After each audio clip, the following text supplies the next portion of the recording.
The game of football has had many great pioneers, but few are as overlooked as Valeriy Lobanovski. In a career spanning over 30 years, he won a huge amount of honours, with the majority of his success coming with Dynamo Kyiv. His methods made him one of the most successful coaches in the history of the game. This is a story of Valeriy Lobanovski, football's forgotten pioneer.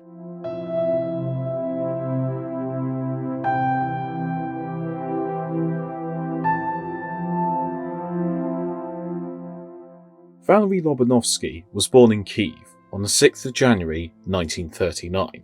As a youngster, he displayed strong prestige in both science and maths, philosophies that would form a big part of his managerial style. Lobanovski grew up in a Soviet Union that was making huge scientific advances, with Lobanovski spending time studying heating engineering. He had also shown talent on the football pitch, joining Dynamo Kyiv as a winger when he was a teenager. He had incredible crossing technique, often scoring direct from corners, and he soon cemented his place in the team. His youth surrounded by science saw him apply a scientific approach to the game. After meeting statistician Anatoly Zaletnov, he came to the understanding that football was a case of 22 elements in 2 subsystems of 11, moving within a refined area, limited to restrictions in the form of the rules of the game. He noted that if the 2 systems were equal, the game would be drawn, but with one side working as a unit with a defined plan, it would always win over a team reliant on an individual. Dynamo Kyiv became the first side from outside Moscow to win the Soviet top league in 1961, but Lobanovski was not in good spirits after. He said to a scientist friend that they had simply won the league as they happened to get more points than other teams, and that there were no grounds for praise. Lobanovski said his true dream was to leave his own mark on the development of football, just as scientists do with scientific advance. Lobanovski's playing career was cut short when he retired at 29, with a falling out with his coach Viktor Maslov being a key factor. He was keen to apply his philosophies to the game from the dugout, and soon an incredible management career would begin. Lobanovski was keen to apply data to his team, with a group of staff recording statistics such as passes, dribbles, tackles, interceptions and more, so that the performance of his players could be analysed in intense detail. He would also have a huge archive of match footage that would constantly be analysed. These ideas may be common now, but they were practically unheard of at the time when Lobanovski began. He concluded, with help from Zaletnov, that if the number of key moments in which a team had made a mistake was lower than 18%, they could not lose. He was a firm believer in discipline, with him reportedly making a player work as a groundsman for 6 months before selling them after seeing them drunk. He put emphasis on diet and trained his players rigorously, ensuring that they could perform all over the pitch, getting players to perform individual training plans to prepare for any outcome. His idea was to be constantly creating new means of playing that the opposition were unprepared for. His game revolved hugely around intense pressing, which required great levels of fitness from his players. Lobanovski would begin his managerial career at 2nd Division side Dnipro, and within 3 years he had led them to a 6th place finish in the top flight. He would then go on to return to Dynamo Kyiv.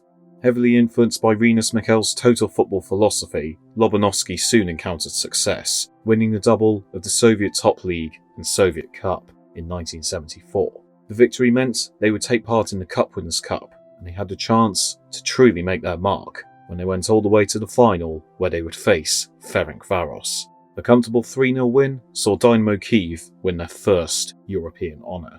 Further team and individual glory followed that year, as they defeated the heavily fancied Bayern Munich in the Super Cup. The man who got the goals for Kyiv in the final, Oleg Blokhin, would go on to win the Ballon d'Or, whilst Lobanovski and his assistant, Ole Basilevich, won the Sports Coach of the Year award.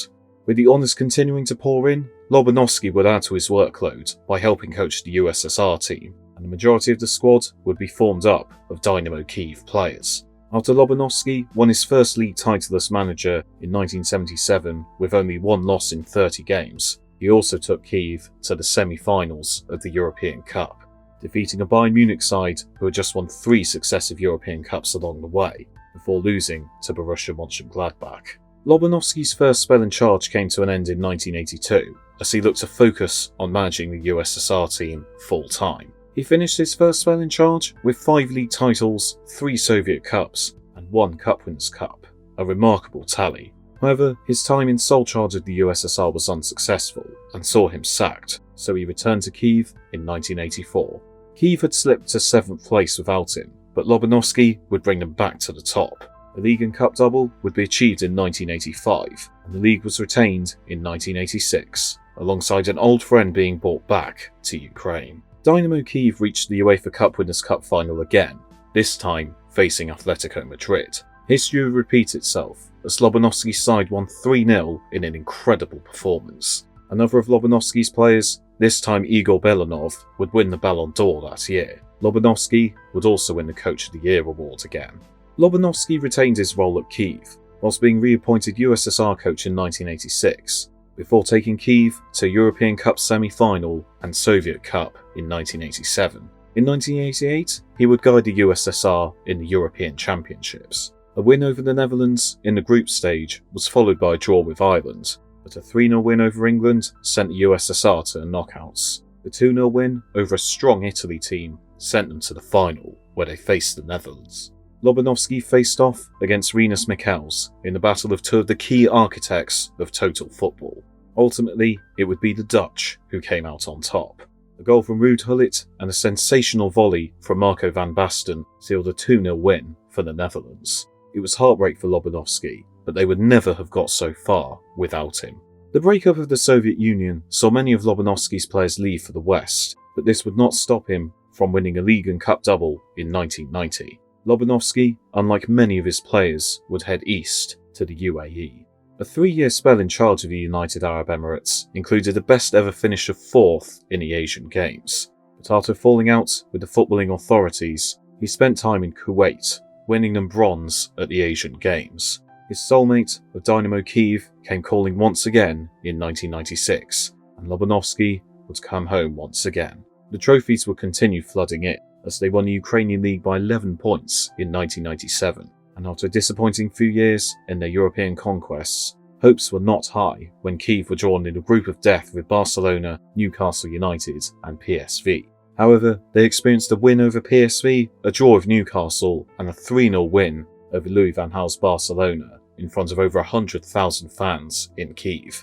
Things got even better when Dynamo Kyiv won 4-0 at the Nou Camp, with the young Andrei Shevchenko getting a hat-trick. Their campaign would end in the first knockout stage, when they were knocked out by Juventus in the quarter-finals, but they had done themselves proud.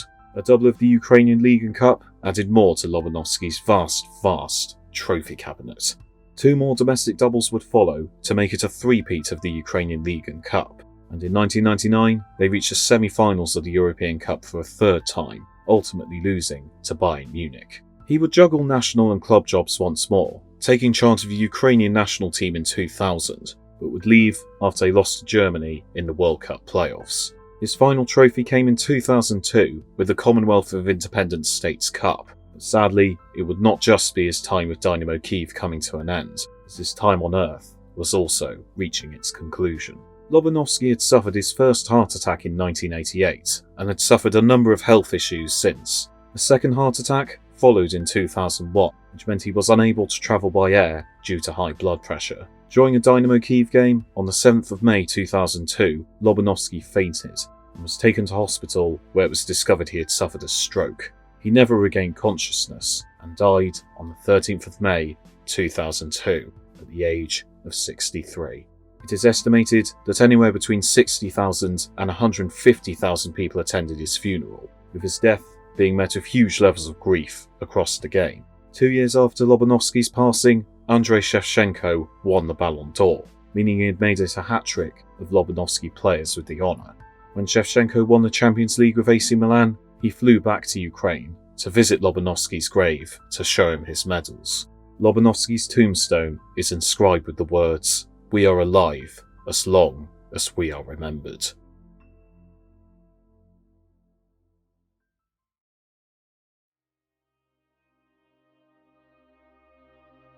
Valeriy Lobanovsky deserves to be held in the highest esteem amongst legendary managers. Whilst he remains adored in his native Ukraine, not enough outside his homeland know of the man with over 30 honours as a manager. His style was years ahead of his time, and his methods can be seen today of coaches such as Klopp, Guardiola and Bielsa, showing the legacy he has left on the game.